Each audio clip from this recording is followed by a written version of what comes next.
You know the rules and how to play, but now it's time to see the ideas you have learned put into action in an actual game. In this game, we'll see how two pieces working together can be a powerful force, and that a king surrounded by pieces isn't always safe. Let's take a look. White begins the game with e4, controlling the center and opening up lines for the queen and light-squared bishop. Black plays c6, a move we haven't seen yet. The idea is to prepare the move d5 on the next turn and attack the strong pawn on e4. White plays d4, controlling more space in the center and also opening up the dark-squared bishop.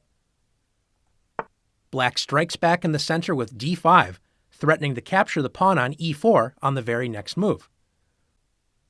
When the opponent threatens to take one of our pieces, it's natural to feel worried. Remember, it's okay to make even trades, such as a pawn for a pawn. What you don't want is to give away your pieces for nothing. In this situation, White could push the pawn forward with e5, White could capture the pawn on d5, or, as in the game, protect the pawn and develop a piece with knight to c3. After d takes e4, knight takes e4, White's knight recaptures the pawn and moves directly into the center. Black now plays knight to d7, developing a knight and also preparing the next move, knight g to f6, with the idea that if the knight gets captured, Black is ready to recapture the knight, like that.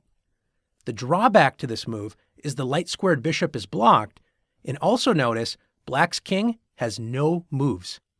We'll take a look and see if that becomes a problem. White plays bishop to c4, activating the bishop to a powerful diagonal, and as you know, pointing at the weakest point in Black's camp, f7.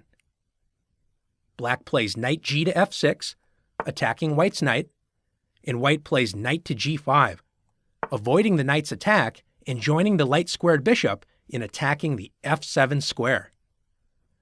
In this position, Black should play e6, blocking the light-squared bishop's path to the f7 square, but Black does not have a sense of danger in the position and plays h6, attacking the knight and assuming that it's going to move backwards. Can you find the move that immediately wins the game for White? That's right, bishop takes f7.